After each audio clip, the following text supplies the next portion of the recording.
Hi everyone, my name is Dr. Fletcher and I am your Jamaican doctor. So, why am I here today? I am here because I want to educate you. So, my background is that I am a Jamaican doctor. I am a general practitioner. At the moment, I'm doing a bit of teaching in Grenada, but I want to give back to the country that shaped me, and I want to give back to the public in general. Anyone who is willing to listen, let them listen. All right. So, I had wanted to volunteer at my church actually, and I wanted to tell them about hypertension, but I never got a chance to. So, I want to tell you about hypertension. So, I know that you know one whole heap of things already. You would have no say it means your blood pressure elevated and so forth. What is high blood pressure and why is it so important? So the reason why it's important, because it's a silent killer. You don't have symptoms. You know how, like, if you cut yourself, you see the bleeding and you know there's something wrong. When your blood pressure is elevated, there are no symptoms. You don't feel sick in your body, but your body inside, it is fighting, and it is waging a war on the inside, and it's fighting hard. Your heart is fighting harder. It ends up building extra muscle, and when that ends up happening, it's not good, because it might build so much muscle that you might end up finding that things happen. So what do I want to say? High blood pressure is when the top number for the blood pressure that you see on the machine at the moment, the ACCAHA, they say that if the top number is greater than 130, or even if it's 130, your blood pressure is high. And if the bottom number, is greater or equal to 80, that means your blood pressure is high too. So once your blood pressure is greater than 130 upon 80, or equal to 130 upon 80, your blood pressure is high. All right?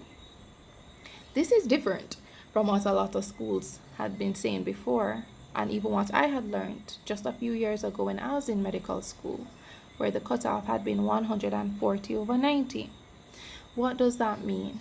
It means that we're trying to be more aggressive with our therapy. The reason why we're trying to be so aggressive is because the consequences of persistently at elevated blood pressures is really horrendous. All right? So let's start from the head. You can get stroke. With your eyes, you can go blind. All right? Just all of these things. So your job that you normally do, that you said that you can't go exercising, you can't do this, you can't take time off to do what you need to do for your health. You won't be able to do it if you develop that stroke. Just bear that in mind. If that stroke is really bad, you might be lying down in your bed needing somebody to take care of you. Remember that. Apart from your head, apart from your eyes going down, the blood pressure, when it's high, it affects your heart and can cause your heart to get either really thick and increase your risk of getting heart attack, all right, or your heart can start doing other things as well. So you can end up with dysrhythmias, which means that your pulse is irregular and so forth, which could be as a result of the heart attack that you could have as a result of several factors as well.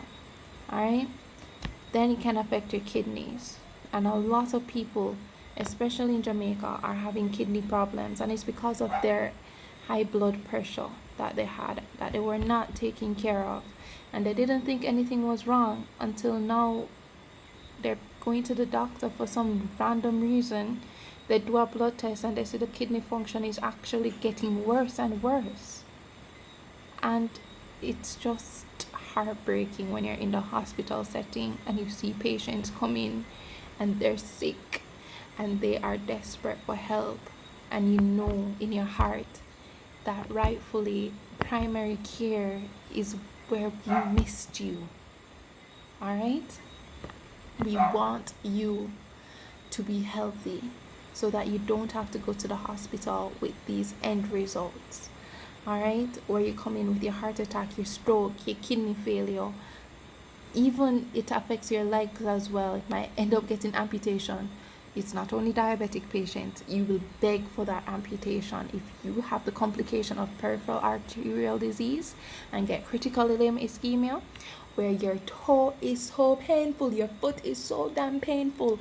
Anything you do, just holding on to your foot, just resting your foot, it is painful. Even that is painful. And you're like, what a backside? Yo, sir, is hypertension to all of them things there? Well, yes, it is. High blood pressure can destroy anywhere in your body. It does not joke. It doesn't joke. It is like the devil coming to kill, steal, and destroy. So you have to be aggressive with your high blood pressure medications, aggressive with your lifestyle modifications, aggressive. All right? You're not techno-chat, you're not do nothing. You're going to take your medications if you need the medications. But first, what you're going to do, if you see your blood pressure is elevated the first time when you go to the doctor's visit, or if you know that you're at risk of it because your mother have high blood pressure, your father have hypertension, or your brother, your sister, anybody in your family have it, this is what you're going to do. You're going to start exercise if you're nobody that do so already. All right, so if you weren't exercising, you're going to start to exercise. So I need to start exercising too, so we're going to make a deal about it. All right. So we're going to exercise because both my parents have high blood pressure right now. All right. My daddy is doing lifestyle modification, my mommy is on medications. All right. But I don't want to have high blood pressure. All right. I don't want to need to have to take medication and so forth. So we're going to start exercising. All right, so I have a hill that I have to walk up to get to my house right now. So I'm going to make a deal, and that I'm going to walk every day for 30 minutes every day to try to get my heart rate up. All right, and to get a sweat running down my face. All right, see if I can lose about 10% of my weight. Look at my hand, I'm not fat, but still I want to lose 10% of my weight. Why? Because by losing 10% of your weight, even if you have hypertension, it actually helps you. All right, so I want to ensure that I do everything right. So I'm going to exercise. I'm going to eat less salty food. Me, who love the salty food, not even a little bit. I'm the girl that used to have salt in my hand and eat the salt. All right, yeah, sure. That was me. But I'm going to cut down on the salt. I love fries, but we're going to cut down on it, right? And I'm going to try to make my own food, especially since I live in by myself now. I'm going to start make my own food, and you can do the same for yourself. Instead of buying food on the road, especially if you know your day is busy, meal prep, things like that, so that you know what you're putting into your body. All right, cut down on the greasy food. All right, because all these diseases run together: high cholesterol, high blood pressure, diabetes. It's like when you get one, it's like the doctor running to tell you that you have the next one. And it's not that we're running to tell you that you have the next one, is that the same thing that you did to develop one is the same thing you do to develop the other. So it's not far behind. So you have to take aggressive actions from day one, so you don't get any of these things. All right, so diet, eating healthy, ensuring that you eat your vegetables. All right, vegetables are key. Say when you're in Jamaica, for example, when you order food, you want enough gravy on the rice, you want big chunk of meat, and then make sure you go to the place that give you the most meat in the world. Yes, I know, I love those food, especially when I get my curry. I need gravy all over it. When I go KFC, I want the biggest piece of chicken. That's why I always take the breast, because there's a lot of meat and all of them things there. But where the vegetables there? At KFC, and I'll get vegetables just like that. It's not that healthy. So I'm gonna have my vegetables. When I go to the supermarket and I'm doing my meal prep, I get the mixed vegetable, because me not into all these cutting up all these different vegetables. I'll eat the vegetables, but don't make me have to do too much work. So I get the mixed vegetables, and then I would just steam it, and then put it at the side of my plate. Easy, 1, 2, 3. A cup full, steam it, right? I don't have enough pot, so I just put it in the microwave in some water in this cup, make it heat up a bit, then strain it off, put it at the side of my plate. Real good. Yo, it did work out good. So eating healthy is good, exercising is good, and medications are key. I know I'm not going to go in detail with medications, all right? But you need to be knowledgeable about what you're putting in your body, all right? So the blood pressure medications work in different ways, all right? Just like if there's a lot of water going in the pipe, in water commission pipe, the water pressure is high. Same thing in the body. If you're getting a lot of water, that means the pressure is high. All right, so what we want to do is to get rid of some of the water, so we can give you a water pill to help with that. All right, so you might find that you need to go to every single bathroom on the way to Kingston or on the way to Mandeville or wherever you go. You find that on your way to work, on your way to school, anywhere to anywhere, you find that you need to go to the bathroom every place because you need to go to and use the bathroom. Yes, water pill is a good way to lower your blood pressure. All right, so be mindful. All right, and don't say, yo, I'm not take this medication because it make me pee a lot. That is how it's lowering your blood pressure.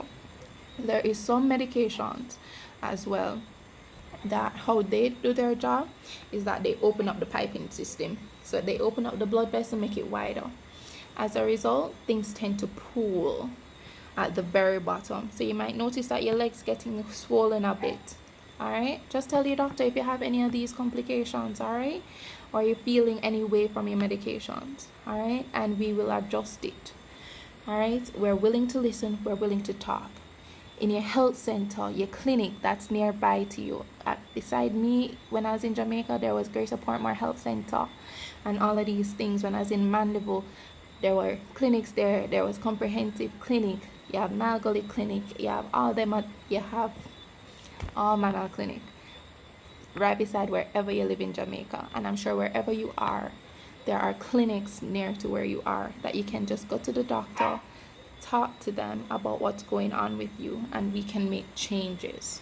But please take control of your health. All right, we will do our best, but we need you to take part as well. I know there is this wide gap between the doctors and the patients sometimes that you don't feel as though we're there to listen. We're just racing to see you, and that is a problem in our health system. But I want you to know that there are doctors that you can talk to, and I want to make myself available so that you can ask questions and I'll try my best to answer them. All right, but please take control of your health. All right, our bodies are sanctuary. All right, so let us make ourselves healthy. All right, so beautiful, healthy, strong, and forever giving God thanks. Take care of yourselves. I'm Dr. Fletcher. Have a great day.